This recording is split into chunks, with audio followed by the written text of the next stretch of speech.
আজকে আমি যে কোনো নাম্বারিং সিস্টেমের ভাগ কিভাবে করতে হয় সেই বিষয়টি আপনাদেরকে দেখাবো। এখন পর্যন্ত আপনারা যারা আমার আগের ভিডিওগুলো দেখেননি তারা অবশ্যই আমার ইউটিউব চ্যানেলের প্লেলিস্ট থেকে সিরিয়ালাইজ ভিডিওগুলো দেখুন, কারণ আপনি এইগুলো জানতে হলে আগের ভিডিওগুলো দেখেই আসতে হবে। আমি অলরেডি যোগ কিভাবে করতে হয়, বিয়োগ কিভাবে করতে হয়, গুণের কাজটিও কমপ্লিট করে এখন এসেছি ভাগ।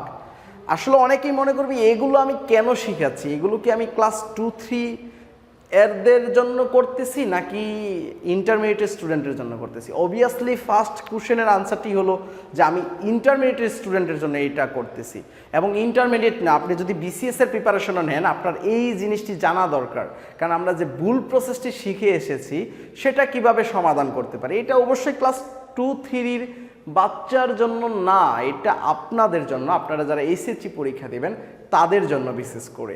আমরা এখন ভাগ কিভাবে করতে হয় সেই বিষয়টা দেখব। ফার্স্টেই যদি আমরা যে কোনো নাম্বারিং সিস্টেমের ভাগ করতে চাই তাহলে আমি কোন প্রসেসটাতে যাব। আপনি যে প্রসেসটা জানেন ডেসিমাল নাম্বার সিস্টেম, ওই প্রসেসটাতেই আগে কাজ করে নিন, তারপর আপনি ওইটার সাথে তুলনা করে কিন্তু ভাগের যে কোনো নাম্বারিং সিস্টেমে কনভার্ট করে ফেলতে পারবেন।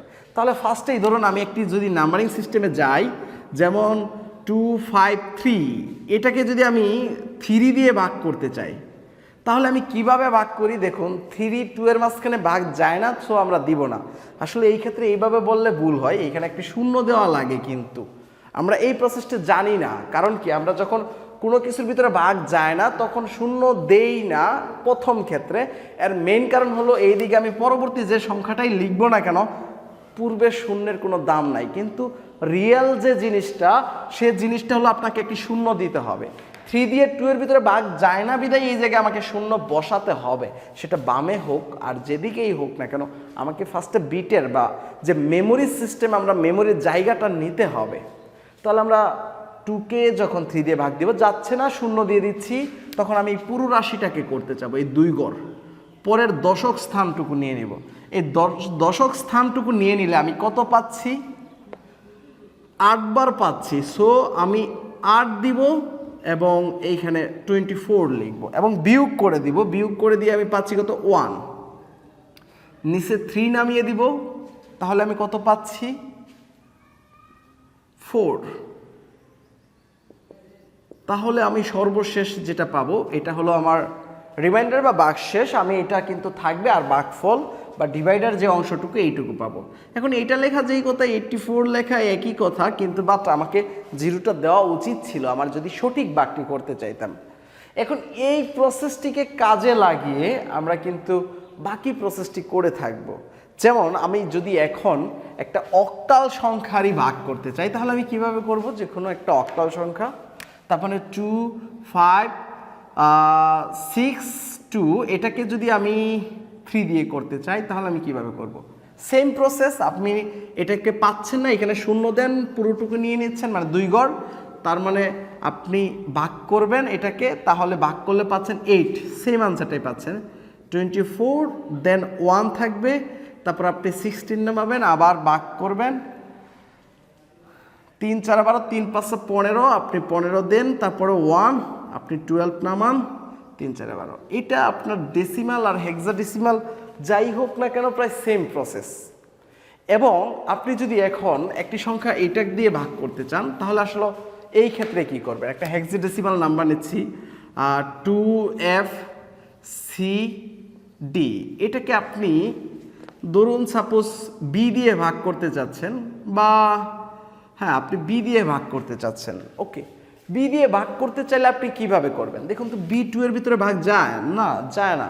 সো আপনাকে নিতে হবে ফার্স্টেই 0, যেহেতু যায় না, তারপর আপনি এই 2F নেবেন।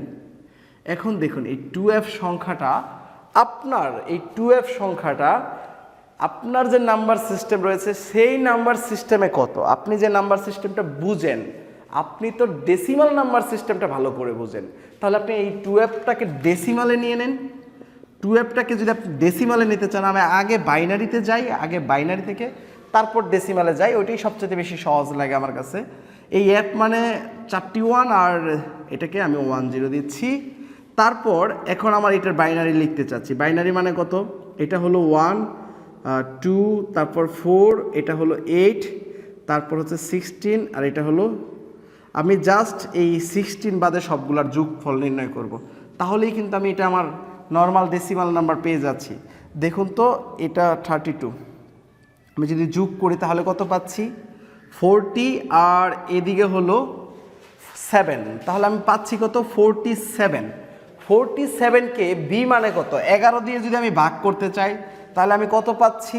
47কে 11 দিয়ে ভাগ করতে চাইলে আমি পাচ্ছি 4 বার 44, থাকবে 3, তাহলে আমি এইখানে 4 বার দিব, আর এই দিকে আমি এই 44 লিখব। দেন আমার থাকবে কি? থাকবে হলো 47 থেকে, আমি এই জায়গায় 44, হ্যাঁ রাইট, ওইটা তো 47 ছিল, তাহলে আমি 3 দিব। 3 দেওয়ার পর আমি সিটাকে নামাবো। সেম প্রসেসে আপনি ক্যালকুলেটর দিয়ে খুব সহজে করে ফেলতে পারেন। এখন আপনি 3c ইকুয়াল কত সেটা একটু বের করে নিন। 3c ইকুয়াল কত? c মানে কত? 13, আর c মানে হলো 12, তার মানে 12 হলো 8 4 12, আপনি এটাই হলো 12।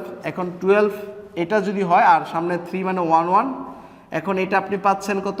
1 2, এই দুইটা বাদ, তার মানে 4 + 8 + 16 + 32, আপনি এদিকে 40 আর এদিকে 20, তার মানে 60। এখন 60কে আপনি 11 দিয়ে ভাগ করতেছেন, তার মানে 5 বার যাবে। 11 দিয়ে ভাগ করলে 5 বার, তার মানে থাকবে কত? 5। আপনি এখানে 5 বার দিলে 55, তার মানে আপনার থাকবে কত? 5। এখন আপনি আবার এই ডিটাকে নামাবেন। এইখানে দিয়েছেন বাক্য, এবার 5 বার লিখে দিন, তারপর ডিটাকে নামান। ডিটাকে নামানোর পর আপনি এখন এই 5ডিটাকে কনভার্ট করে নিন। ডি মানে কত? ডি মানে 13, তার মানে আপনাকে আরেকটা বাইনারি নিতে হবে এরকম, তার মানে 1 1, জাস্ট এটার সাথে আপনি 1 যোগ করে দেন, তাইলে তো হয়ে যাবে। ও আচ্ছা, না সরি, আমরা তো 5D, 5-এর ব্যাপারটা হলো আবার এইদিকে অন্য কিছু, তাহলে এটাকে আপনাকে একটু করতে হবে। 5D এর বাইনারিটা বের করতে হবে। বাইনারি থেকে তারপর আপনি ডেসিমালে খুব সহজে চলে যেতে পারবেন। তাহলে 5 মানে কত? 101, আর ডি মানে কত? ডি মানে হলো যেটা 1101, ডি মানে 13, 13-এর বাইনারি এটা 8 4 12 আর 1 13। ওকে, দেন আমরা এটা কত কত যোগ করব? 1 2 নিতে পারবো না, তার মানে 4 যোগ করব, তারপরে 8 যোগ করব, তারপরে 16 যোগ করব, তারপরে 32 নিতে পারবো না, 64 যোগ করব, 64। এখন আমি যদি এটাকে যোগ করতে চাই তাহলে আমি কিভাবে করতে পারি?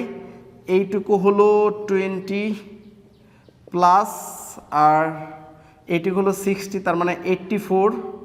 আমি এটুকু লিখতে পারি 84। 84-এর সাথে আমি যদি আর যোগ করি তারপরে আমরা পাচ্ছি 92, 92-এর সাথে 1 যোগ করলে 93।